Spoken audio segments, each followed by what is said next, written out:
Hello and good morning and नमस्कार।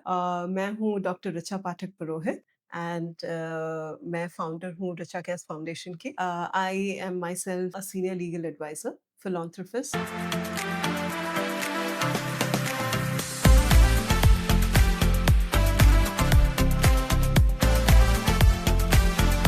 तो आज हमारे साथ हैं मिसेस अतु शर्मा जी एंड धन्यवाद मैम, आप हमारा इनविटेशन एक्सेप्ट करने के लिए। सिंस ये भी एक पॉडकास्ट फर्स्ट पॉडकास्ट सीरीज है हमारे लिए, नहीं, नहीं, तो मुझे उसके बहुत बारे अच्छा में। लग रहा है और ये नहीं कि फर्स्ट है या सेकंड है, मेरे लिए इस बात का कोई मायने नहीं है, किसके कितने फॉलोवर हैं।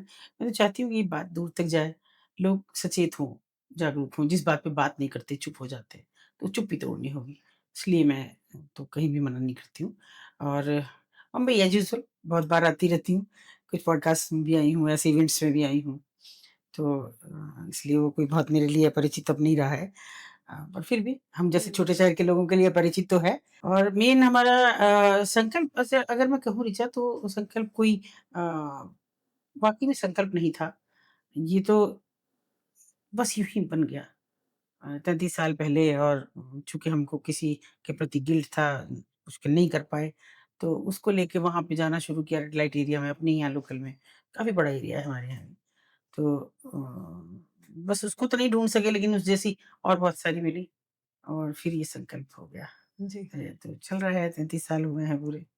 जी। और ऐसे कहूँ तो हुँ, 36 साल हो गए। हुँ, और मेन तो मैं नहीं चाहती कि कोई भी बच्ची उस जगह फँसे। आज तो चेंज इतना हुआ है कि कभी तो हम यही सोच के हैरान थे, परेशान थे कि लड़कियों को लोग लाके और वहाँ बेच देते हैं। उनकी जो बदहाली है, उसका कोई कल्पना नहीं करता कि वो कितने बुरे हाल में हैं, सिवाय ये कहने के खराब औरतें ऊपर नहीं देखना। मेरे घरवाले भी कहते थे, खराब औरतें हैं ऊपर नहीं देखना। तो और पता लगता है कि वो तो इतनी वो कहाँ खराब है, खराब तो हुँ, हमारे घर के बच्चे, हमारे पिता, हमारे पति, हमारे भाई, ये सब खराब है। मर्द तो हमारे घर के हो जाते हैं ना, तो उन औरतों को खराब होने का तो मेरा ख़ैर कभी इंटेंशन भी नहीं रही। हुँ, लेकिन ये ज़रूर रहा है कि जो भी बच्ची उसमें फँसे, वो निकल जाए, किसी भी तरह निकल जाए। हुँ, हालाँकि मैं आज का देखूँ तो कभी-कभी बड़ा अफ़सोस होता है कि हम आखिरी पीढ़ी हैं, जो ये देख रहा है कि कैसे बच्चे आज़ादी के नाम पे उच्छृंखल हो रहे हैं। बच्ची कह रही हैं कि माई बॉडी माई चॉइस। मैं कुछ भी करूँ, मैं एस्कॉर्ट सर्विसेज़ में जाऊँ, कॉल गर्ल्स में जाऊँ, कहीं भी जाऊँ, मैं मसाज पार्लर्स में जाऊँ, स्पा में जाऊँ। और हद तो तब होती है कि जब एक लड़की कहे कि आई एम ए प्राउड लड़की, वो हैशटैग चलाए और बच्चियाँ उसको फ़ॉलो करें। इससे ज़्यादा मतलब क्या नेम फेम पाने की कौन-सी चाह है, मुझे आज तक समझ नहीं आई, जिसके लिए आप कुछ अच्छा नहीं कर सकते, समाज हित में कुछ नहीं कर सकते। आप अपनी बॉडी को अपनी मतलब वस्तु बना रहे हैं, ईज़ी मनी का एक बना रहे हैं कि आसानी से पैसा मिल जाए। हुँ, लग्ज़री जुटाने के लिए ब्रांडेड शूज़, ब्रांडेड कपड़े, ब्रांडेड ज्वेलरी ये सब पहनने के लिए अगर हम इस तरह करते हैं, तो मैं सोचती हूँ ये बेहद शर्मनाक है और अपनी फेलियर भी मानती हूँ कि कहाँ कमी हुई सोसाइटी से हम हमारी उम्र के ब लोगों से या पेरेंट्स से, परिवारों से कि हमने अपने अपनी संस्कृति से बच्चों को दूर कर दिया। अपनी सभ्यता नहीं बताई कि हिंदुस्तान की सभ्यता क्या है। लोग फ़ॉलो करते हैं, पूरा वृंदावन भरा पड़ा है। विदेशी आती हैं साड़ियाँ पहन के बिल टीका लगा के और भजन करती और हम जितना कम से कम कपड़ा पहने उतने में अपने आप को बोल्ड मान रहे हैं और हुँ। वो ही हमारी आज़ादी है। तो बस संकल्प का तो ये है कि आज़ादी को समझें, उच्छृंखलता को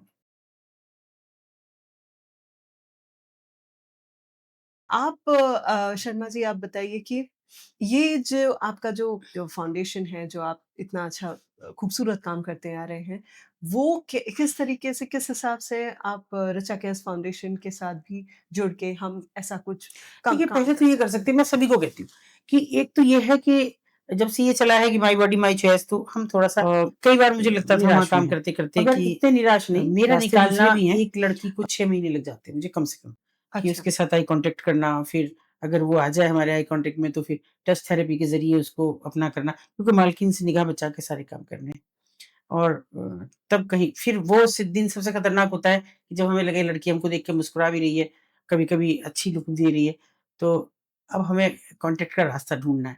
तो हम छोटी-छोटी पर्चियाँ बना के रखते हैं अपने नंबर्स की, मेरी सभी वॉलंटियर और महिला वॉलंटियर्स हैं मेरी ज़्यादातर। तो वो उस वक़्त बच्ची को करना, उसके हाथ अपने हाथ में लेना और धीरे से वो पर्ची थमा के मुट्ठी बंद करना, वो हमारे लिए सबसे खतरनाक पल होता है, कि अगर उसने जी, छोड़ दिया, ये सोच के क्या है और जी, छोड़ दिया, तो वो हमारे लिए सबसे खतरा है। नहीं छोड़ा तो हमें उम्मीद हो जाती है कि ये फ़ोन करेगी हमको। जी।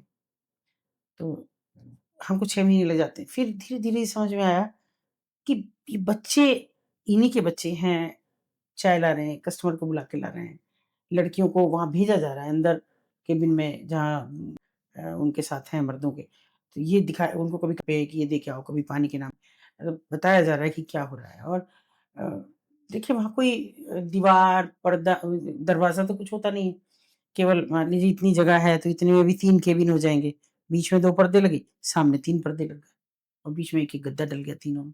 बस गंदा-सा गद्दा मुझे लगता है बरसों-बरस मैंने पर्दे नहीं धुले देखे, बदले नहीं देखे। इतने बरसों में मुझे याद नहीं पड़ता कि मैं कहूँ, अरे आज तो नए पर्दे लगा लिए। ये कभी मौका ही मुझे नहीं आया। मैं उनके साथ बहुत फ़ैमिलियर हूँ, ऐसा नहीं है कि नहीं हूँ, मैं हुँ, अपने यहाँ शादी-ब्याह में बुलाती हूँ। उनको भी उम्मीद करती हूँ कि आप अपने बच्चे का जन्मदिन मनाएँ, मैं आऊँगी ज़रूर। तो ये सब करती हूँ, अगर वो मुझे कुछ ला के देती है, जैसे कहीं गई कि दीदी आप ये एक साड़ी यहाँ ले आओ। पहनती हूँ मैं और हुँ। बड़ा सहेज के रखती हूँ। तब तक रखती हूँ बिल्कुल वो चिथड़े ना हो जाए फिर भी रखती हूँ, हुँ, हुँ, हुँ। कि ये रखिए ये उसने दी हुँ, मुझे। हुँ। 30-20 साल पुरानी साड़ी मैंने रखी। लेकिन फिर भी जो उनका प्रोफ़ेशन है उसको रोक पाने में मुझे नहीं दिख रहा था कि कितना कर पाएँगे। तब हमें लगा हमसे जो चूक हो रही थी कि हम बच्चों को नहीं कुछ कर पा रहे थे। हमने बच्चों को पढ़ाना शुरू जी। उन्होंने कहा पैसे नहीं हम देंगे। तुमको पढ़ाना हो कैसे ही लगा दो, एडमिशन कहीं भी करा दो।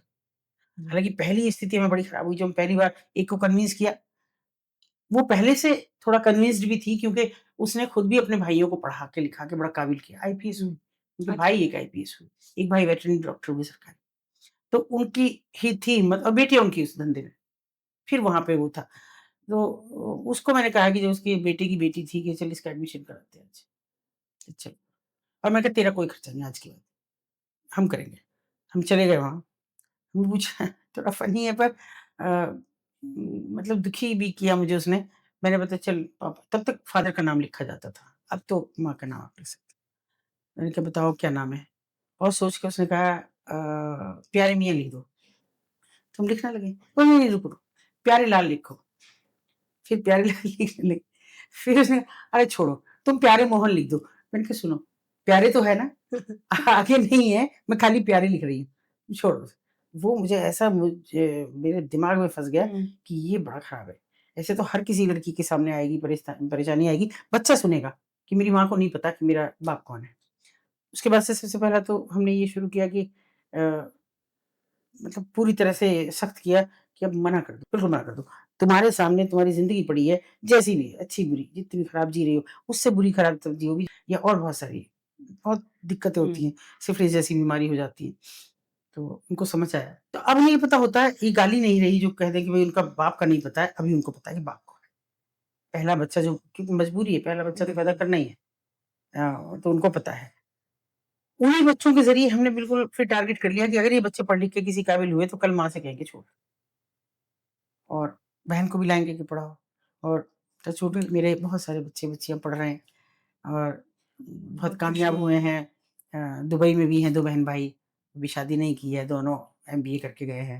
एक लड़की अभी पिछले साल बैंक में पीओ हुई है, अभी शादी हुँ, भी कर ली है उसने। उनके ज़रिए जब उनकी माएँ निकलती वो क्योंकि वो शर्मिंदा हो रहे हैं, उनका हमें अच्छा नहीं लगता, हट जाओ यहाँ से। ये एक ऐसा रास्ता था कि जो फिर जिसने मुझे आगे बिल्कुल। बढ़ने के लिए थोड़ा-सा हुँ। तो और आपने कहा कि हाँ, आप कैसे जुड़ सकते हैं। ये बड़ी बात है कि मत करो रेस्क्यू, मत रिहैबिलिटेशन करो। उनके एक बच्चे को भी आप पढ़ाओगे, पढ़ाने के लिए। जी, तो वो एक महिला को निकालेगा, एक बहन बिल्कुल, को निकालेगा, एक माँ को निकालेगा बच्चा। और बिल्कुल। वो हम हॉस्टल में रखते हैं। अरे मुझे पता है मेरा बेटा कहता है मम्मी सोने का कटोरा तुम्हारे हाथ में दे दूँ, भीख ही माँगती रहोगी। अब भाई क्या करूँ? उन्होंने तो मना कर दिया कि हम पैसे और हॉस्टल का वो खर्चा भी नहीं कर सकती। लेकिन कॉलेज जो हमारे स्कूल्स हैं, हमारे यहाँ के बहुत अच्छे हैं, वो भी हमसे ये बात की वादा रखते हैं कि आप बस आओगी नहीं हमारे यहाँ। हुँ, क्योंकि मेरी एक पहचान है तो खुल जाएगा ये बच्चे का। पेरेंट्स मीटिंग में किसी को भेजो ये आप नहीं आओगी। और हमें वो मैं समझती हूँ 1/3 हमसे लेते हैं केवल। उसमें उनका रहना, खाना, किताबें, बस ओके। बाहर के जो फॉर्मल कपड़े हैं वो ज़रूर हम अरेंज कर वो भी हमें लोग दे देते हैं। नहीं, नहीं, बहुत डेफ़िनेटली हाँ, ये बहुत ही हाँ, अच्छी बात है कि अच्छे लोग, अच्छी सोच बहुत वाले हैं, रिस्पॉन्सिबल लोग भी जुड़ना चाह जुड़ रहे रहे हैं। हैं एंड हाँ, जुड़ते हैं। जुड़ते हैं। हाँ, अगर जहाँ नहीं जुड़ते तो मैं एजुकेशन टूट जाती। नहीं, नहीं पढ़ा बिल्कुल, पाते। जहाँ एजुकेशन अवेयरनेस की हाँ, बात आती है, जहाँ वुमेन एम्पावरमेंट की बात आती है, हाँ, डेफ़िनेटली और कई लेडीज़ को तो ये भी नहीं पता कि हाँ, गवर्नमेंट ने क्या-क्या इनिशिएटिव्स नहीं है। लाए हैं, हाँ, हाँ, स्कीम्स लाए हैं, वो हाँ, भी उनको आइडिया वो नहीं भी है, नहीं है। कई चीज़। सो अक्सर ऐसा होता है कि बहुत सारे सर्वाइवर्स को रेस्क्यू करने के बाद नॉर्मल लाइफ़ में वापस आने में काफ़ी डिफ़िकल्टी होती है, जैसे कि आपने बताया।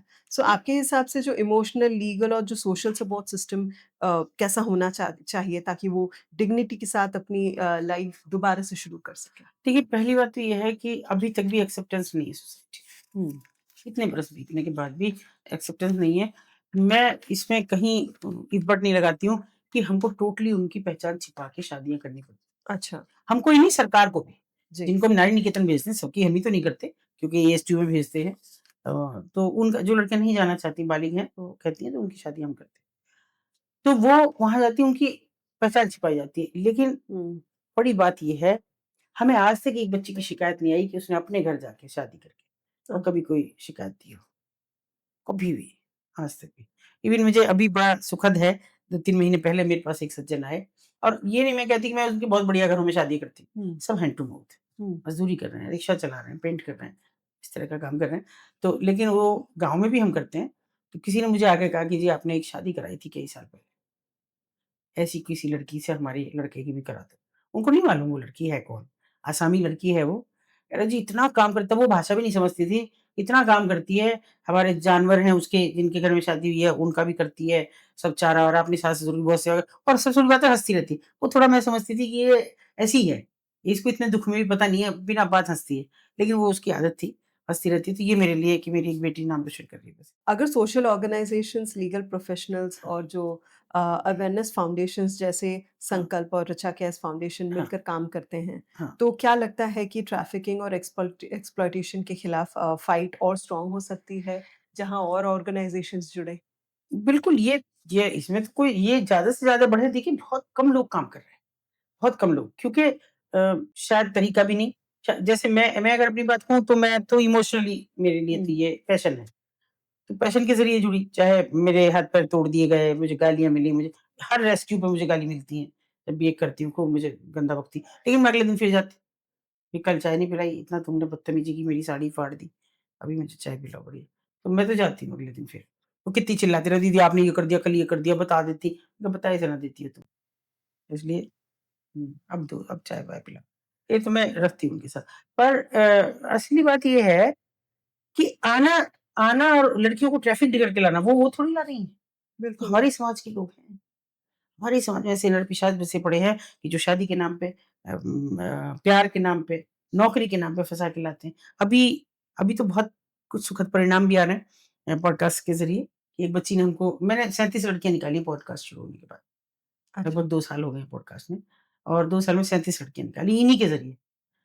और अच्छे लोग भी हैं दुनिया में, ऐसा भी नहीं है। जैसे आरपीएफ को मैं हमेशा सैल्यूट करती जी, हूँ। ये आपके जीआरपी को, जी, इनको। ये लोग हमें, क्योंकि बच्चा जब ट्रैफ़िक्ड किया जाता है, लड़की हो या वो लड़का हो, छोटा बच्चा, खाली भीख माँगने में बच्चों को बिल्कुल, ट्रैफ़िक्ड किया जा बिल्कुल। रहा है, दूसरी चीज़ों में भी, घरेलू ह्यूमन काम के नाम ट्रैफिकिंग का पे डेफिनिशन ही काफ़ी लंबा काफ़ी है, बड़ा है। उसमें काफ़ी चीज़ें आती हाँ, हैं। तो वो ट्रेन के ज़रिए आसानी से हो जाता है। बस में तो वो पूछेगा टिकट के लिए, कुछ और पूछेगा। ट्रेन में कोई पूछता नहीं। जनरल में चढ़ जाओ, कोई पूछ नहीं रहा कौन है, कौन बेचारा रो नहीं सकता, उसको पकड़ के बैठे हो आप।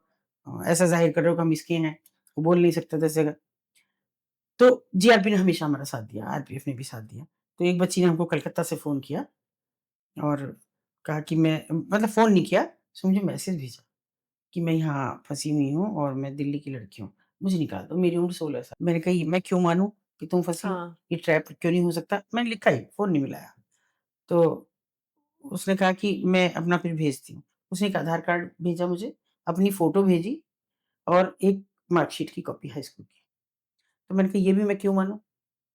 तुम मुझे ये बताओ, उस जगह की फ़ोटो दो, हुँ, जहाँ खड़ी हो तुम।" उसने किसी तरह से वहाँ से एक आध फ़ोटो किसी दुकान के सामने, जहाँ नीचे आ भी रहा था कि कलकत्ता बहु विचार करके आ रहा था।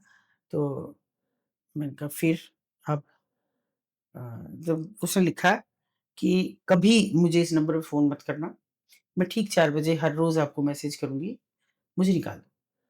मैंने कहा, मुझे 2 दिन दो। 2 दिन मैंने हावड़ा स्टेशन पे बात की। मैंने कहा, सर निकालना है लड़की को। बोले, देखिए हम तो जाके ला नहीं सकते। वो आ जाए किसी तरह स्टेशन पे और फिर हम जानते हैं कैसे निकालना है उसको। मैंने अगले दिन लड़की का फिर मैसेज आया, तो मैंने कहा बेटा किसी भी तरह हावड़ा स्टेशन पहुँचो और कब पहुँच सकती है ये बता दो मुझे। क्योंकि मुझे तब तक सभी कैमरे पे जितने भी कैमरे हैं वहाँ, उन पे कोई ना कोई बंदा वो बिठाएँगे अपना। तो उसने कहा सुबह 4 बजे, बस इतना कह के फ़ोन उसने कर दिया।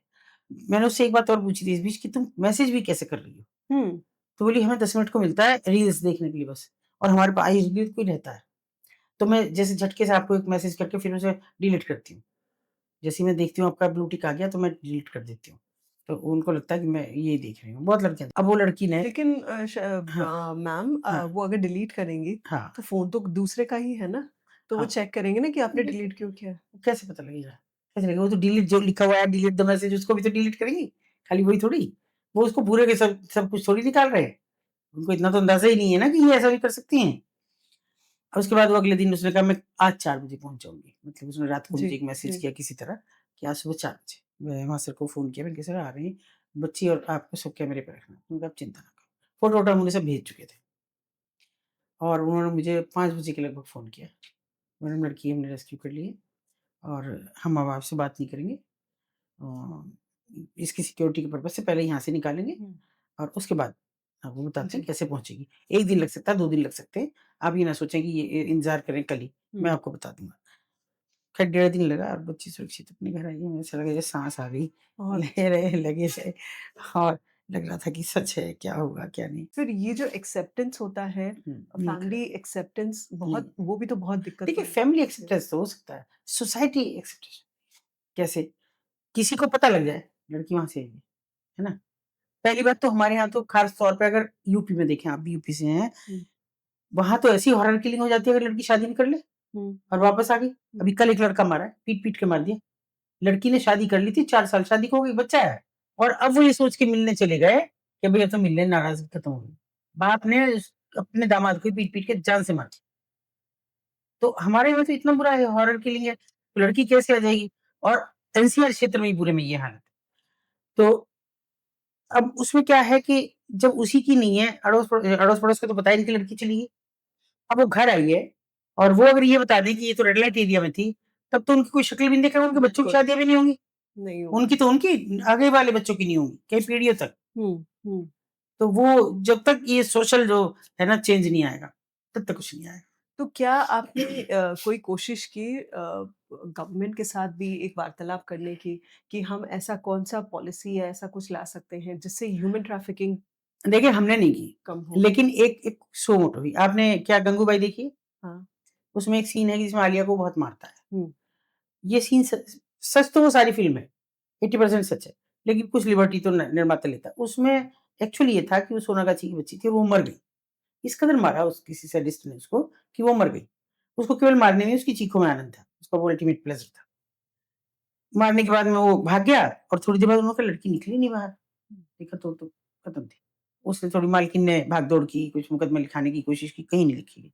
कुछ नहीं हुआ। क्योंकि किसके खिलाफ लिखे? पता नहीं था कौन। तो अब वो अखबारों में भी छप रहा था। इतना बड़ा हादसा हो जाए तो अखबारों में भी छप रहा था। हुँ। ऐसे माननीय सुप्रीम कोर्ट ने उसको सौंप और तमाम स्टेट्स को एडवाइज़री जारी की कि अपने यहाँ से 2-2 सॉलिसिटर जनरल्स भेजे जाएँ। गए, बहुत मैराथन बैठक हुई, बहुत अच्छे परिणाम निकले, हम भी बड़े खुश थे कि अब तो कुछ होने वाला है। हमारे पास भी उसके ऑर्डर की कॉपी आई और वो इतना हुआ कि उसमें 24 ट्रेड तय किए गए कि इन-इन में इनको दिया जाए। क्योंकि रेट का कोई परिभाषा नहीं है, मैं नहीं समझती रेट क्या चीज़ है। रेस्क्यू करेंगे जब तो इनका रिहैबिलिटेशन होगा तो ये 24 ट्रेड है, जिनमें आईटीआई, डूडा ये जो अर्बन और रूरल हुँ, अथॉरिटीज़ हैं, ये या ये मिशन शक्ति रोज़गार में जो है कौशल विकास प्रशिक्षण केंद्र में जितनी संस्थाएँ काम कर रही हैं, उन सबको इन्वॉल्व किया जाएगा और वो इनको ट्रेनिंग देंगी। उसके बाद ट्रेनिंग के बाद में जो नेशनलाइज़्ड बैंक है, हुँ।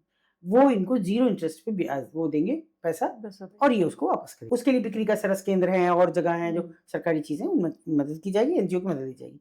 मैं तो इतनी खुश थी मुझे तो समझ ही नहीं आ रहा था कुछ भी, कि कब कोई मुझसे माँगेगा लड़कियों का। किसी का फ़ोन आया कि जी कुछ महिलाओं का दे दो, उनकी ट्रेनिंग होनी है। मैंने कहा चलो कुछ तो हुआ। हमने 70 महिलाओं के नाम दिए। महीने बीते, 2 महीने, 4 महीने, 5 महीने। हमने एक दिन फ़ोन करा, "भई क्या हुआ?" वही ट्रेनिंग के लिए हमारे पास फ़ोन आया था और हमने नंबर भी दिए थे। बोले, "ट्रेनिंग तो हो गई, आपको पता नहीं लगा?" क्या बात कर रहे हो? कब हुई ट्रेनिंग? अरे हो गई जी। मैंने तुरंत वहाँ फ़ोन घुमाया 2-4 को अपनी एक वॉलंटियर से कहा जा उधर। मैंने फ़ोन करके मैंने कहा, "भई कौन सी ट्रेनिंग करके आई हो तुम?" दीदी आपके बिना तो हम कहीं जाती भी नहीं हो मेरे बिना, हुँ, मेरे यहाँ। आपके यहाँ तो हम कहीं भी नहीं जाते आपके बिना। बिल्कुल। तो हम कहाँ ट्रेनिंग में चले जाएँगे? ना हमें कोई ना आपने बताया, ना किसी और ने बताया। हुँ, तो ट्रेनिंग की तो बात ही नहीं है। यानी जैसे मेरे शहर से एक छोटा-सा शहर है, ट्रेनिंग होके और माननीय सुप्रीम कोर्ट को दे दी गई, ऐसे ही हर शहर से, सब स्टेट से चला गया होगा और अच्छा, पुनर्वास हो गया। तब तो है ही नहीं रेड लाइट एरिया कहीं भी। कहाँ है सरकार के एजेंडे में है क्या? कभी आप 2027 के चुनाव आ रहे हैं, आप देख लेना, कोई एजेंडे में लिखे भी और ऐसा नहीं है कि इन पॉडकास्ट को कोई नहीं देख रहा, बिल्कुल ऐसा भी दिख रहा नहीं है। है। क्योंकि स्क्रॉल करते ही अगर रील सामने आती है, तो इतना तो दिख ही रहा होगा कि कोई इन पे बिल्कुल, इतना खुल के आप पे लगा रहा है, तो कुछ तो कहो और भी कुछ नहीं मेरे घर बुलडोज़र ही चला दो। मेरे यहाँ तो रिवाज़ है यूपी में कि मैं आपको सीधे-सीधे ट्रोल कर रही हूँ कि आप कुछ नहीं कर रहे हैं इनके लिए। अरे कौन-सी बेटी बचाओ की बात करते हैं, कौन-सी बेटियाँ बच रही हैं? वो किसकी बेटियाँ फिर जो वहाँ बदहाल बैठी हैं? आज मेरे पास सुबह से दुनिया भर के लोग हो रहे हैं हैप्पी मदर्स डे और मैंने कहा भैया वो जो वृद्धाश्रम में पड़ी हैं वो किसकी माँ है वो बता दो मुझे। तो ये जो विपरीत बात हम करते हैं ना, हुँ, ये जब तक खत्म नहीं होगी और सरकारों की मंशा नहीं होगी, हुँ, कुछ भी करने की। उनका क्या काम है कि कभी गए, अरे कुछ दिन कुछ हुआ नहीं, किसी फैक्ट्री में जाके एक रेड की 4 बच्चे निकाले जी आज एंटी ह्यूमन ट्रैफिकिंग थाने में, बाल श्रम कर रहे थे। कभी उधर भी चलो एक बार, नहीं करेंगे। और बहुत सारी चीज़ें ऐसी हैं ऋचा जी कि जो बता दूँ तो आपको बिल्कुल। मैं क्या कहूँ इतनी शर्मनाक है, हम जैसे लोगों के लिए भी, कि लोग इस एरिया में पुलिस वाला है, फिर वो उसका ट्रांसफ़र होगा, यूपी की यूपी में होगा, दिल्ली के दिल्ली में होगा हुँ, तो है ही। और एनजीओज़ को आजकल आदत है भाई साहब नमस्कार और भाई साहब से दोस्ती और ये एनजीओ। हुँ, हमें तो ना कोई पूछता ना हम किसी को पूछते। अपने साथ कोई लगा के लाते हैं, कोई सज्जन, हमारे यहाँ ट्रांसफ़र होता है उनका, उच्च अधिकारी थे और उनसे कहा कि रेड वेड प्लान करो, पैसा बनेगा। स्वाभाविक है रेड करोगे तभी तो बिल्कुल, पैसा बनेगा, बिल्कुल, रेस्क्यू से पैसा नहीं बनता। बिल्कुल। रेड की उन्होंने बड़ी भारी भरकम, जेल भिजवाई औरतें। लड़कियाँ वहाँ जाती हैं मजिस्ट्रेट के मजिस्ट्रेट के हाँ भई, क्या उम्र है? साहब 18 साल, चलो जाओ, 20 साल, चलो जाओ, मर्ज़ी से, कानून का लकूना ये है, चली गई। अब वही सज्जन, जब वो महिला वापस आ जाती है, जबकि उस महिला के लिए जिसने अपनी ज़िंदगी खराब की ना, उसने उसके दोनों बच्चों को दी बेस्ट तरीके से पाला और हमारे शहर के जो सबसे बड़े स्कूल्स हैं, जिनमें आसानी से एडमिशन भी वहाँ वो बच्चे पढ़े, बीटेक तक भी कराया, दार्जिलिंग पढ़ा है और बच्चे आज हाईटेक एक एस्कॉर्ट सर्विसेज़ में और अब उस महिला को, उसी आदमी ने जिसने जेल भिजवाया, वहीं की एक ब्रॉथल ओनर को एनजीओ बनवाया फिर। अब तुम करो, पैसा अब हो गया और उससे शादी की और फिर बनारस के घाट पे पूजा कर रहे हैं। मैंने आपसे ये जाना हुँ, मैम कि एक एक सोच चाहिए, एक इंटेंशन चाहिए हाँ, कि आपको एक सर्विस करना है, चाहे वो एक लेबर ही क्यों ना जैसे आपने बताया हाँ, मनरेगा का इंसान हाँ, काम करता है वो, हाँ, उससे जुड़ा हुआ है, वो ₹300 कमा रहा है तो भी हाँ, ₹10 दे करेक्ट, रहा है या ₹30 दे रहा है। अपने फैमिली को भी देख रहा है बट एट द सेम हाँ, टाइम वो ये भी देख रहे हैं कि आप इतना नोबल का कॉज़ करें कि कोई तो उठ के हाँ, आज आवाज़ बुलंद करके कोई तो हाँ, आगे आया है, कोई हाँ, तो अपनी भी लाइफ़ आपकी भी लाइफ़ है, आपकी हाँ, भी फैमिली उनको हाँ, भी रिस्क पे ल करके हाँ, ही आप आगे जा रहे हैं। हाँ, तो ये एक सोच की बात है, एक पॉज़िटिव नीयत की बात है कि आप क्या सोच रहे हैं, आप कैसे सर्विस प्रोवाइड करने की पर्पस ड्रिवन जो एटमॉस्फेयर होता है, बिल्कुल, कैसे बिल्कुल। करते हैं? तो हाँ, उस बारे में जो आपने हमें बताया उससे काफ़ी प्रेरित हुए हम भी। ऐसा नहीं कि यही है। हुँ, मैं सबसे बड़ा किस लिए मना नहीं करती पॉडकास्ट में जाने के लिए, क्योंकि इससे इतना बड़ा आपका विस्तृत हो रहा है कि अमेरिका में कोई एक जो एनआरआई हैं, उनकी कुछ वुमेन्स हुँ, एसोसिएशन है उनकी भी, इंडियन वीमेन एसोसिएशन। उन लोगों ने हमको एक बड़ा अमाउंट भेजा है और जिसके ज़रिए हम 5 बच्चों का एडमिशन करा सकते हैं। अच्छा। क्योंकि हम वैसे हर महीने ₹7,000 महीना देते हैं, हुँ, लेकिन एडमिशन में हमको पसीना आ जाता है, बहुत पैसा हमारा लगता है। तो वो हमें जगह-जगह माँगना पड़ता है। इस बार हमको नहीं माँगना पड़ा, केवल हमारे 2 बच्चे बचे हैं, हालाँकि हमारे पास कुछ पैसा भी बच रहा है उसमें से और 2 बच्चे बच रहे हुँ, हैं, उनका भी हम करेंगे और केवल हमारे पास वही अभी हमने टारगेट कर लिया, केवल वही बच्चे नहीं हैं। हम फ़ोकस उन बच्चों को भी कर रहे हैं, जो खतरे में हैं। जैसे सड़क पे बिल्कुल। लड़कियाँ, हुँ, जो भीख माँग रही हैं, हुँ, उन बच्चों को भी प्रेरित करके, उनके माँ-बाप से कन्विंस करके, उन बच्चों को भी डाल रहे हैं और सभी बच्चे हम हॉस्टल में रखते हैं। हुँ, आइडेंटिटी कभी डिस्क्लोज़ नहीं करते। उनका भी हमसे ये वादा होता है कि भई आप कभी नहीं आएँगी और इन बच्चों को किसी को एक्सपोज़ नहीं करेंगे, हुँ, क्योंकि फिर दूसरे बच्चे हटेंगे। बिल्कुल। ये एक्सेप्टेंस का जी, हाल तो आता है ये हमारे। जो बच्चे हैं जिनको आप रेस्क्यू करते हुँ, हैं, तो ये आम बच्चों के साथ आम फैमिली वाले बच्चों के हाँ, साथ ही पढ़ते हैं? हाँ, बिल्कुल, बिल्कुल। उनको किसी को नहीं पता, इसलिए तो हम कभी कॉलेज के नाम नहीं लेते, हम किसी का नहीं लेते, हम खुद भी नहीं जाते, किसी पेरेंट्स मीटिंग में मेरा कोई बंदा नहीं जाता, किसी को भेजें हम चाहे बाहर के को, लेकिन हमारा तो ये इंडिया बात कभी खुली नहीं है? ना, ना, आज तक भी नहीं, तो उसकी ज़रूरत ही नहीं है। हज़ारों कॉलेज है मेरे शहर में, तो बिल्कुल। बड़ा एजुकेशन हब है। हम एक बच्चा यहाँ है, तो एक बच्चा वहाँ है, एक बच्चा वहाँ है। हुँ, उसकी कोई वो ही नहीं है, एडमिनिस्ट्रेशन के साथ बात करके हुँ, करते हैं। तो ये ऐसा एक रास्ता निकल के आएगा जिसमें हमारे बाहर से लोग बहुत मदद कर रहे हैं। एक ट्रक ड्राइवर है और वो मुझे ₹300 महीने में कह रहा है, जी मैं भेज तो इससे ज़्यादा दूँगा, लेकिन अभी मैंने नई-नई जॉब पकड़ी है और हुँ, अब मैं मुझे लगा मेरी फैमिली भी यहीं है, मैं ले आया हूँ, तो ज़रा थोड़ा-सा और हो जाऊँ, तब मैं आपको ज़्यादा दूँगा। तो मेरे लिए वो बहुत है। ठीक से वो महाराष्ट्र का ही है वो। अच्छा। हाँ, महाराष्ट्र का है, मैं उसकी ठीक से हिंदी भी नहीं समझ पाती हूँ। हुँ, लेकिन फिर भी जितना वो मुझे कह रहा है कि वो टोटली मराठी में बोलता है। तो वो मुझे तो ये चीज़ें और ये मुझे प्रेरित करती हैं। जी, बात पैसे की है ही नहीं। नहीं। पैसे की तो मैं उनकी ताक का हाथ जोड़ लेती हूँ, अभी नहीं है, फ़ोन पे कह देती हूँ, पैसे ही नहीं है। हुँ, थोड़े दिन रुक जाओ, फीस नहीं है अभी। हुँ। रुक जाते तो हैं। ये भी और आपने जैसे हाँ, अभी महाराष्ट्र की बात की कि हाँ, महाराष्ट्र का एक ट्रक हाँ, ड्राइवर जो आपको हाँ, भेजते हैं हाँ। पैसे थोड़े बहुत जितनी उनकी ताकत है। अपार्ट फ्रॉम दैट आप क्या सोचते हैं कि महाराष्ट्र या महाराष्ट्र गवर्नमेंट कैसे आपको कभी आपसे कभी जुड़ना चाहे हैं या फिर और कुछ लोग नहीं, हैं मुझसे जो तो यूपी जुड़ना गवर्नमेंट ही चाहें? नहीं जुड़ना चाहती, तो महाराष्ट्र गवर्नमेंट कहाँ से जुड़ेगी? इंटेंशन अब देखिए आंतरिक हमारी ये भावना होनी चाहिए कि हम कुछ करें। आप मत सामने आओ। ये मुझे रेड का समझ नहीं आता हुँ, कि उठाओ जी आपने बंद करा दो, ओके। अरे तो वो कहीं और रहेंगे, फिर तो गली मोहल्ले में करेंगे, फिर तो आपकी बेटियों को भी खराब करेंगे। भाई उनके पास तो और कोई काम नहीं है ना, वो तो बिल्कुल। यही करेंगे। और वो हुआ मेरे यहाँ हाई कोर्ट की माननीय हाई कोर्ट की परमिशन से इनको सील लगाई गई 2018 में। हालाँकि हमने फिर सुप्रीम कोर्ट में डाल दिया उसका, अब तो खुल गए और उन्होंने एक लड़की वहाँ से 2 लड़की निकाली हमने फिर, घर में से लेके जिनको बेच दिया उन्होंने। तब बताइए आप कैसे ये और तब ज़रूरत होती है तो तब पुलिस हमारे पास भाग के आती है।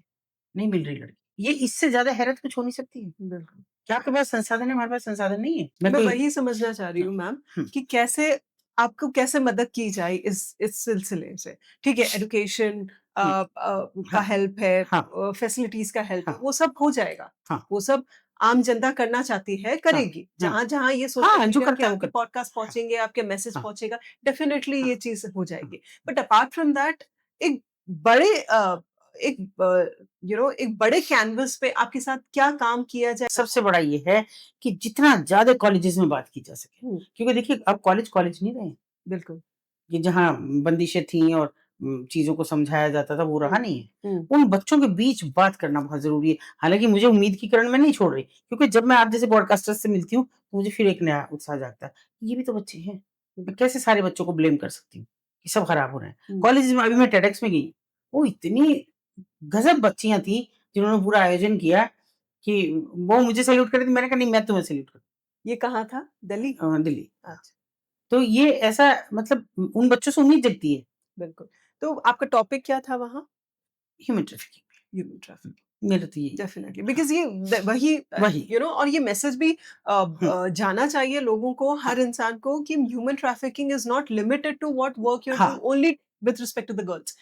हर इंसान मैं मेल्स, कॉलेजेस के मेन, लिए इसलिए बात कर फीमेल रही हूँ ऋचा, क्योंकि कॉलेज की बच्चियों के सामने भटकाव के रास्ते हैं।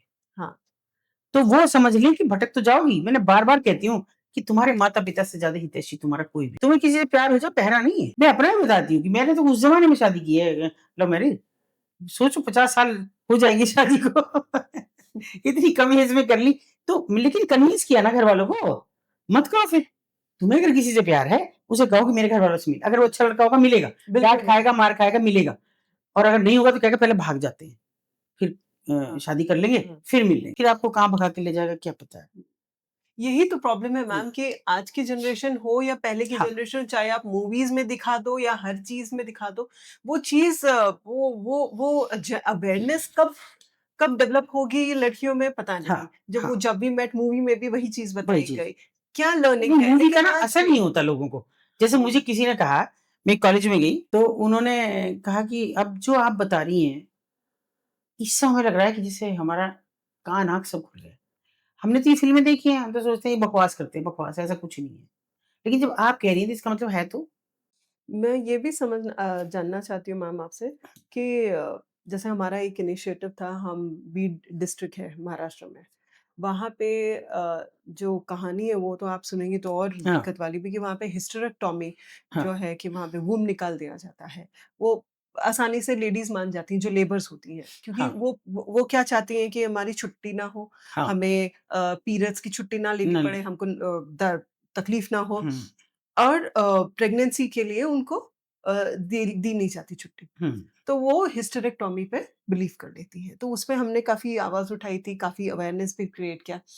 उस पर्टिकुलर इनिशिएटिव जो ऋचा केयर्स फाउंडेशन ने क्रिएट हुँ, किया, हुँ। उसपे आपका क्या राय होगी? देखिए, मैं एक तो चीज़ ये मानती हूँ, जब तक हम मन से तैयार नहीं किसी भी चीज़ के लिए, तब से उस आंदोलन का कोई लाभ नहीं। आप करेंगी उनके लिए, बिल्कुल ठीक है। मुझे भी बरसों बरस ये लगा कि मैं उन औरतों के लिए कर रही हूँ, लेकिन नतीजे नहीं आ रहे अच्छे। हुँ, वही आपको भी नतीजे तब तक नहीं सकारात्मक लगेंगे, जब तक उन औरतों को बैठ के आप बात नहीं करोगे उनसे। हुँ, जब तक उनके दुष्परिणाम नहीं बताओगी, कि आज ये है, पर कल ये होगा। अपनी आवाज़ उठाओ अगर अगर ये आपका क्या कहते हैं प्रेग्नेंसी पीरियड का आपको छुट्टी मिलती है, सर ऐसा नहीं है कि वो सरकारी छुट्टी मिलती है। अब हर किसी को है ये, कि बिल्कुल आप है। उसे देंगे 6 महीने का, उसका अवकाश है मातृत्व अवकाश और अब तो पतियों को भी हो गया, हुँ, पिता को पैटर्निटी भी लीव अवकाश हो हुँ, गया, पैटर्निटी हुँ, लीव भी हो गई। तो उसके लिए आप आवाज़ उठाओ, भई कैसे नहीं दोगे? हटा कैसे सकते हो तुम हमें? हमें इतनी लीव दोगे और इसका इतना इतना पैसा दोगे हमको। उस सब के लिए अवेयर करिए और नहीं है तो खड़ा हो रिचा केयर फाउंडेशन कि भई हम खड़े हैं इसके लिए, आप कैसे नहीं करेंगे? वहाँ आपको खड़ा होना पड़ा हुँ, क्योंकि देखिए वो इतनी मजबूत नहीं है। हुँ, वो अगर मजबूत होती तो इस तरह से इस तरीके से ना नहीं होती। होती। तो मजबूत नहीं है इसलिए उनके साथ आप खड़े होइए। हम खड़े हैं, हम करेंगे आपकी आवाज़ हम उठाते हैं कि आप इनको कैसे नहीं दोगे? लीव क्यों नहीं दोगे? दूसरा एक चीज़ और है, जो मैं आपके ज़रिए आपके कि महाराष्ट्र बड़ी जगह है। हमारे पास sexual harassment and workplace पे कमिटीज़ हैं, हुँ, हुँ, जो कि ऐसी जगहों पे नहीं है। है ये कि 10 मज़दूर जहाँ स्त्री-पुरुष काम कर रहे हो, वहाँ एक कमेटी बनानी आंतरिक परिवाद समिति बेहद ज़रूरी है। बिल्कुल, सही जबकि बात जो ये मज़दूर काम कर रहे हैं, ये तो 100-100 200 कर रहे हैं, औरत भी और आदमी भी। इनमें कितना फ़र्क है कि ना तो इनको सैलरी वो दी जा रही पर डे का, जो बिल्कुल, मर्द को दी जा रही है, बिल्कुल सही है। ऊपर से उनका कहाँ शोषण हो रहा है ये नहीं पता लग रहा। तो ऐसी कमिटीज़ उस जो बिल्डर है, उसको ये कमेटी बनानी ही हो, इसके लिए आप जोर दीजिए। हुँ, कि औरत का शोषण क्यों हो? वो बिहार से आई है, यूपी से आई है, या मज़दूरी कर रही है, पति का साथ दे रही है और वो शोषण भी झेल रही है किसी दूसरे का। तो वो उसके लिए आपको करना होगा।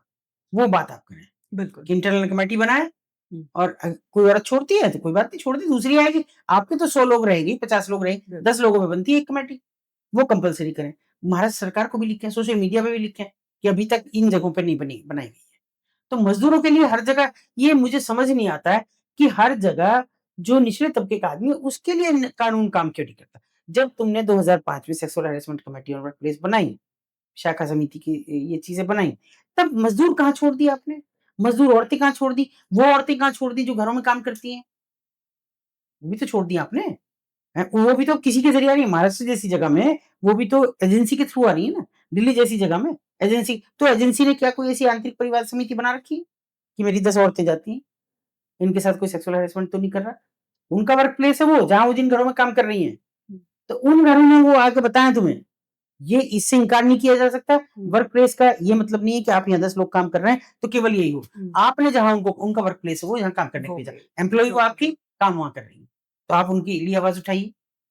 ये इनको इन औरतों को भी आप जागरूक करिए कि ये अपने-अपने ग्रुप बनाएँ। बिल्कुल, ये जो हाँ, पॉश कमिटी है हाँ, बहुत ही पॉश ज़्यादा कमेटी। ऑर्गनाइज़ेशंस में हाँ, लागू होते हैं, हाँ, जिसमें से मैं भी कई पॉश कमिटीज़ की हाँ। लीड इंटरनल लीड हाँ, मैं तो बन है ना, चुकी तो इसलिए आप करिए, बहुत हुँ, ज़रूरी है। हाँ, नहीं ये हाँ, आपका वेल सेड पॉइंट है। हुँ, डेफ़िनेटली हुँ, इसमें मैं काम करती हूँ, हमारा बिल्कुल, फाउंडेशन काम करेगा। हाँ, डेफ़िनेटली इसमें हम डेफ़िनेटली काम बिल्कुल, करेंगे। एंड एक और मेरे दिमाग में क्वेश्चन था मैम कि आप अभी ह्यूमन ट्रैफिकिंग के सिलसिले में ठीक है, कई जनरेशंस और डिफरेंट डिफरेंट मेल हो, फीमेल हो, बच्चे हों, हर तरीके के लोग ह्यूमन ट्रैफिकिंग की हुँ, डेफिनिशन में आते हैं। हुँ, ये जो ब ये जो माताएँ हैं जो जिनको जेल टर्म मिल जाती है, कोई यू नो हाँ, हाँ, कोई जेल कोई चली जाती चोरी है। की हो हाँ, या जो भी है हाँ, अंडर ये लॉ, हाँ, तो उनके जो बच्चे होते हैं, छोटे हाँ, बच्चे कभी-कभी अलाउड होते हैं अंदर। 5 साल तक बस, हाँ, उसके पास बाद लेकिन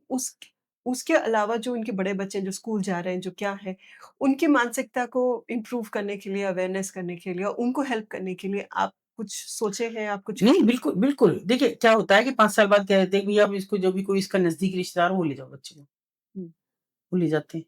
मगर बच्चा कैसे 5 साल तक वहाँ रहा है, अब कैसे वो सर्वाइव कर पाएगा माँ के बिना?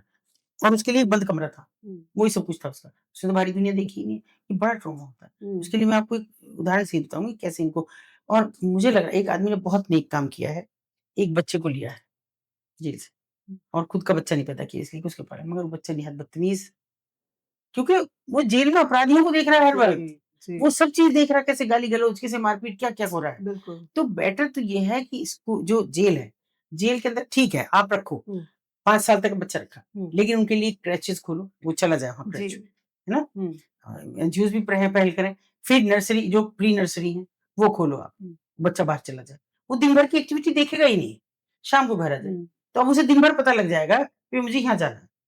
बाद में माँ अपने आप करेगी। अभी तो देखिए जैसे अटल स्कूल्स बने, अटल योजना स्कूल्स बने हैं, हुँ, जिनमें पैसा नहीं लग रहा है। श्रम स्कूल्स हुँ, बने, बाल श्रम स्कूल्स हैं जो 12th तक हैं। तो उनमें उन बच्चों को डाला जा सकता है फिर। उन्हें तो सुबह शाम तक जाने की डे केयर के हैं वो भी, उनमें डाला जा सकता है। तो बस थोड़ी-सी जानकारी करने की ज़रूरत है कि ये हुँ, चीज़ों में हम उनको फ़ायदा पहुँचा सकते हैं। हुँ, तो वो आप उनसे बात करें। ये भी एक चीज़ और है माँओं को काम सिखा पता नहीं मैं बाहर की नहीं मुझे पता लेकिन मेरठ में बहुत टेक्निकल चीज़ें हमारे एनजीओज़ भी जाके देते हैं। सिलाई, कढ़ाई कुछ भी सिखाते हैं और जिसका जो कुछ अपनी भी कुछ विधा हो हुँ, उसको हुँ, प्रमोट करते हैं। हुँ, तो उनकी एक सोर्स ऑफ इनकम बनती है उससे। क्योंकि बाहर सरस केंद्र में बिक्री भी कराते हैं, हुँ, एनजीओ अपने स्तर पे भी कराते हैं, तो उनको जो पैसा मिलता है वो उनको दिया जाता है।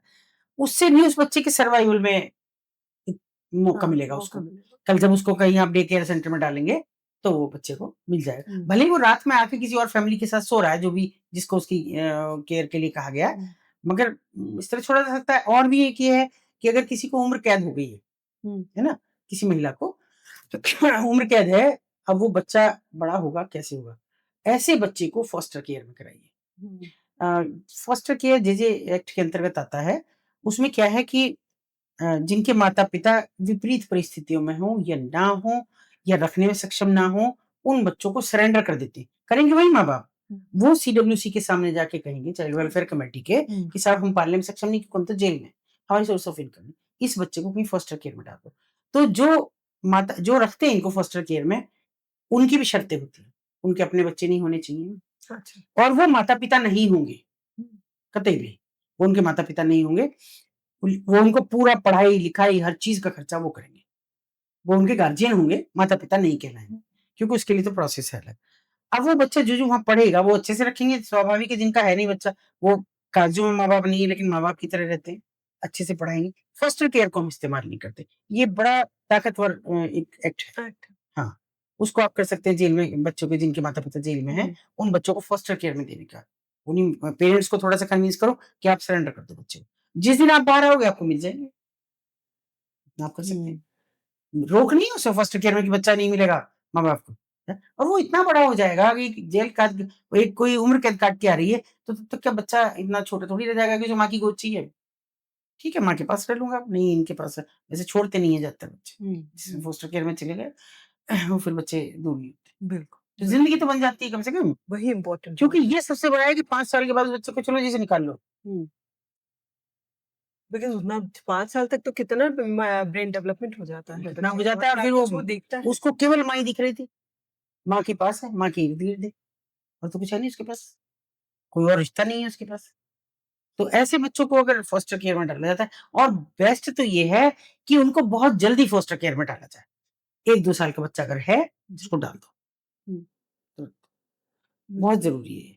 इसके लिए कन्विंस करना होगा जो भी माँ है, चाहे पिता है, जो भी है। हुँ, बिकॉज़ 1 ईयर के बाद 5 साल तक वो रीवर्क करने के लिए हाँ, बिल्कुल नहीं हो ना पाएगा। फिर नहीं हो बच्चा पाता। नहीं हो पाता, वो ऑलरेडी मोल्ड हो चुका होता है। मोल्ड हो चुका होता है और उसी माहौल में। हुँ, वहीं अंदर रहना है, अंदर ही सब बहुत खराब यही माहौल बातें रहता सुननी है है, अंदर। वही देखने हैं, कोई और बच्चे तो 2-4 ही हैं बस। हुँ, वो नहीं फिर हो पाता वो हुँ, बच्चा। हुँ। नहीं, बिल्कुल, मैंने भी वो चीज़ देखी है। हाँ, मैं जब लिटिगेशन चालू था, हाँ, जब मैं लॉ हाँ, लीगल मैटर्स करती थी, बहुत हाँ, कुछ देखा वहाँ पे। हाँ। तो वो कर हुँ, सकती हैं आप। ऐसा नहीं है कि खाली एक ये ह्यूमन ट्रैफिकिंग के बहुत सारे रास्ते ऐसे बच्चे बाहर निकल के सिवा क्रिमिनल के कुछ नहीं बनते। 5 साल रहेंगे, फिर कहाँ डालें आपने, किसके पास डालें?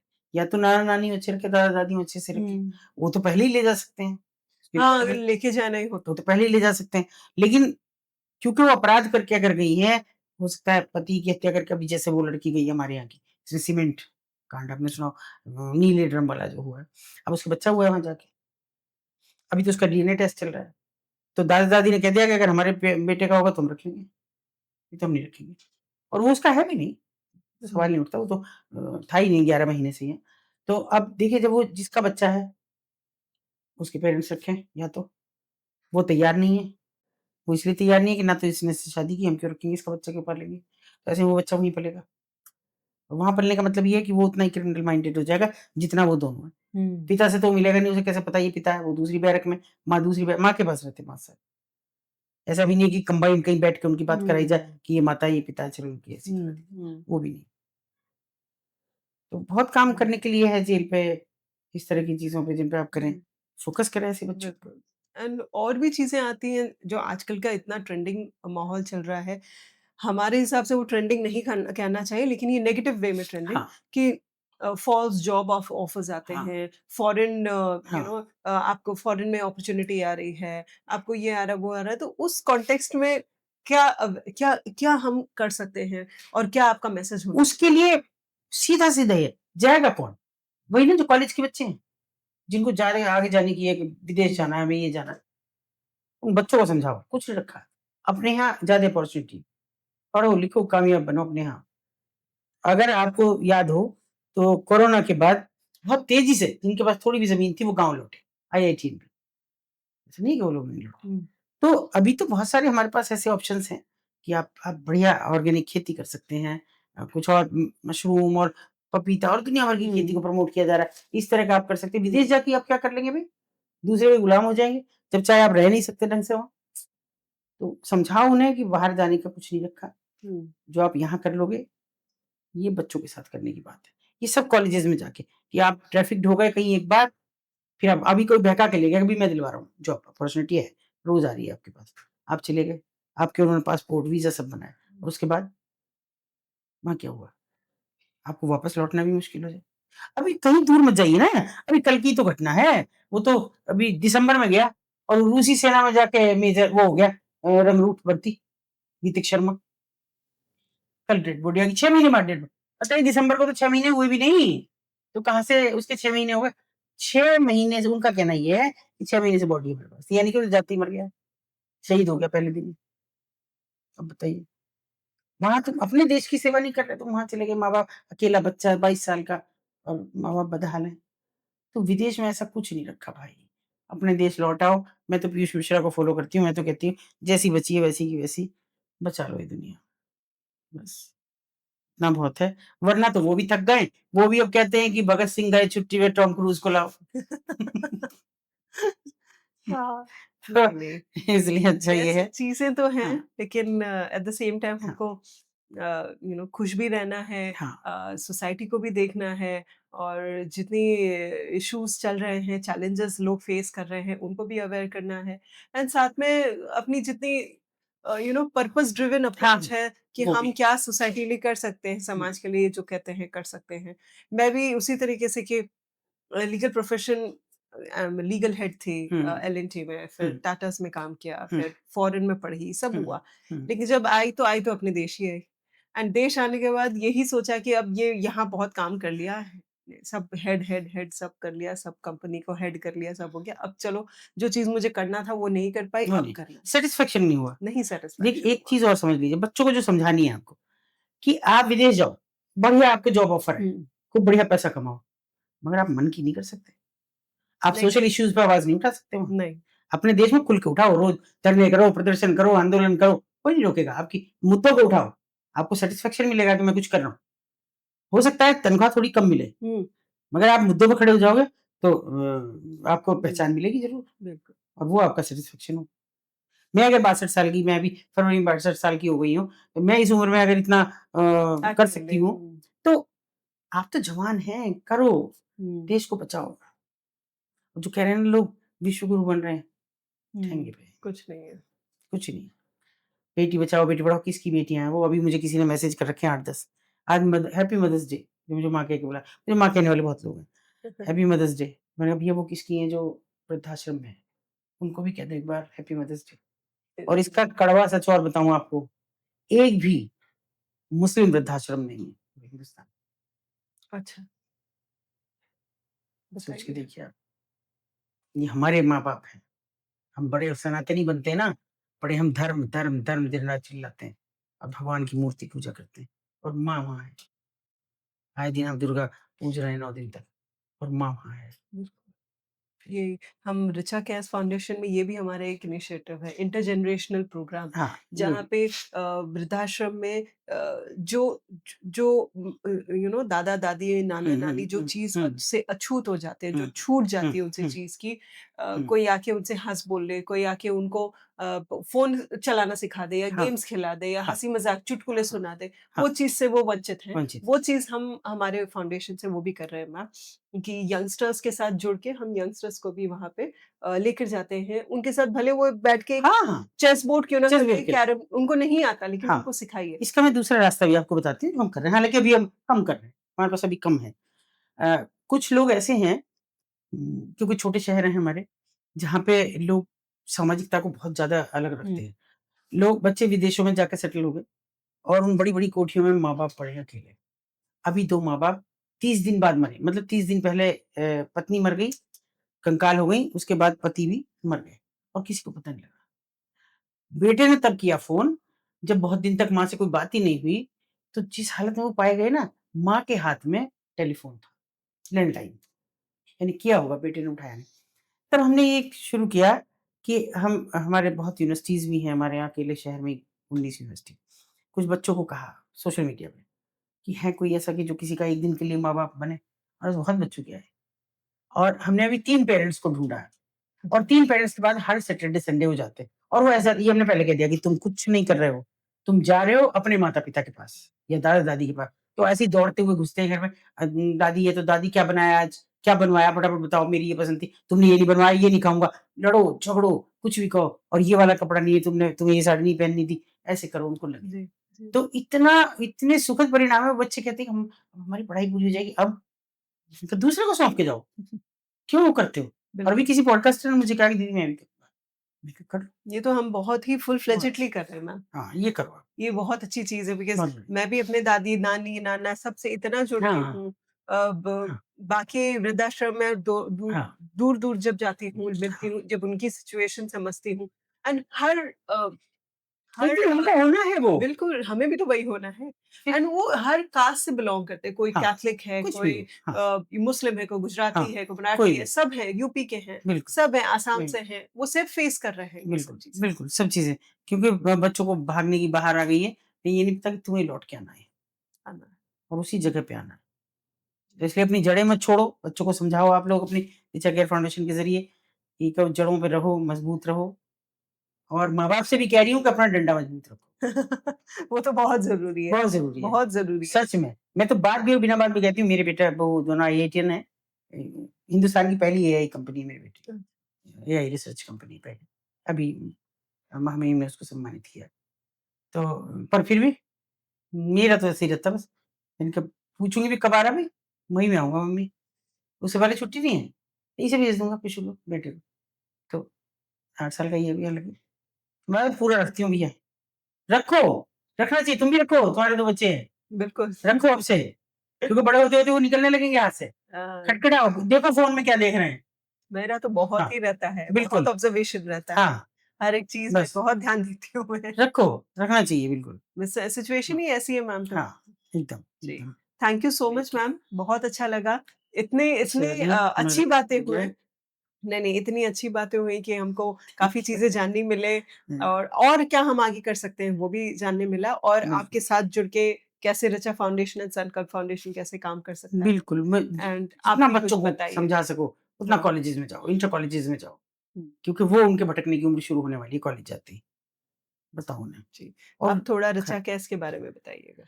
देखिए, एक तो मैं सभी से आपके जितने भी व्यूअर्स हैं, उन सबसे एक बात और अपने भी व्यूअर्स से ये बात कहना चाहूँगी कि जो महाराष्ट्र में बेस्ड हैं, मुंबई में बेस्ड हैं, पुणे में बेस्ड हैं, वो ऋचा केयर फाउंडेशन के साथ जुड़ें भी और साथ में इन लोगों को इनवाइट भी करें। ये बड़ा अच्छा इनिशिएटिव लेके और कॉलेज के बच्चों के साथ में थोड़ा-सा इंटरेक्शन बना रहे हैं, ताकि बच्चे भटके ना और आप लोग उन्हें बुलाएँ, अपने कॉलेजेस में बुलाएँ और उनके इस चीज़ को, इस मुहिम को सहयोग करें। क्योंकि ये बहुत बड़ा काम है कि बच्चों को वापस लौटा लाना और फिर से अपनी जड़ों के साथ जोड़ देना, ये बहुत बड़ा काम है और ये ऋचा केयर कर रहा है। इसके लिए मैं इनको ऋचा जी को बहुत-बहुत बधाई भी देती हूँ और आशीर्वाद भी देती हूँ कि आप हमारे जाने के बाद भी थैंक इसको यू, मुहिम को धन्यवाद। चलाते रहें। जी, जी। Thank you, thank you, thank you.